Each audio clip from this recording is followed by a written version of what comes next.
member. I'm the public information officer of the UPDF, 54 Infantry Division that is based in Gulu. I'm also the public information officer of the recruitment team, Team 6. Team 6 is the team that is headed by Colonel Guys Fraser Padra, that is recruiting from Ajumani, Acholi and Lango sub-region. We're in the middle of the recruitment process. We are here to physically recruit from today from Padel and Agago. So far the process has gone very smoothly. We expect at the end of the day we are targeting 52 candidates from Padel, and we are targeting 67 from Agago. We're in the middle of the process right now. We hope we shall be able to get the number given the way things are moving. Away from that, we've had several challenges. Today, we had a unique challenge which is not good before. We said we had two youth sneaking into the line where our verified candidates had gone for a road run. We do a 4-kilometer road run as a body fitness test. We give marks to those who are going to undergo that run. We give 2 marks, one when you are leaving and when you are coming back. When you reach the final destination and you are supposed to come back, we give you another mark to distinguish you. We always try to preempt those who may sneak in the column of those who are running. Today we were able to arrest 2 of the youth. One is Kumaket Geoffrey, and the second one is Ojoku David. Is trying to join the military by trickery, I would say. They are not on the shortlist.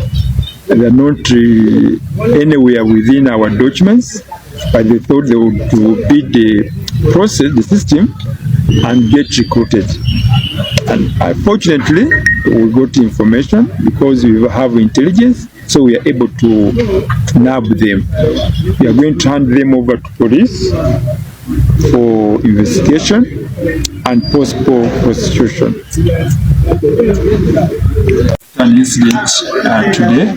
We got a call from one of our training school, Dong School, where some of these, when we recruit, we send these recruits to different training schools. Kaweta, all the within, we distribute them within the whole country in the different training schools of the Uganda People's Defense Forces. So we got a call from the Brodong Training School that there are 3 people, recruits, whose particulars were not very clear.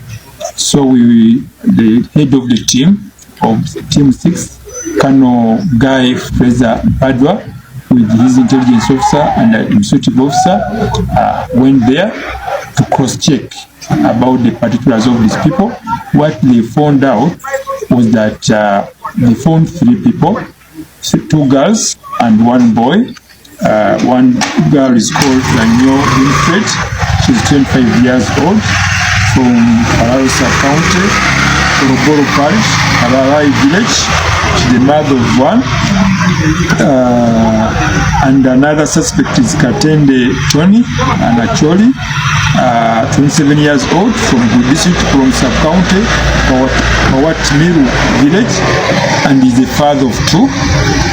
And the Angeno Road, Nancy Katende, she's 25 years old, from the district and from sub-county, and also from Pawatmiru Village.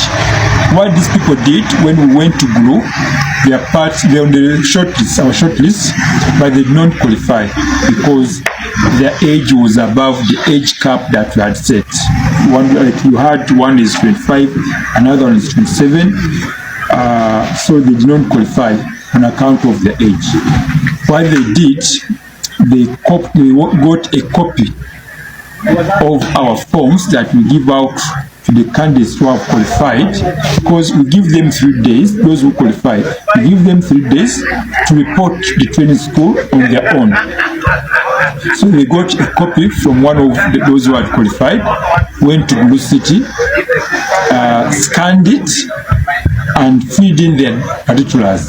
They also got a special card that we give those who have qualified. They scanned it, fill in their details, and attach their photographs, and then the following day they reported to Labradong Training School. However, we have our intelligence, we have several teams, we have several thieves at each stage. So when they reached Labradong Training School, of course, the documents they had were suspicious. They are put aside, they are questioned, and they called us. So that's how we got their story. When we brought them here, they told us how they found their way to Labradong Training School. So they are under arrest. We've called the police, but the DPC has been informed. The CID, the OC is here with us. They are going to record statement. They open up a file so that we investigate the local conclusion with the possibility of having them prosecuted in the course of law. That's our intention.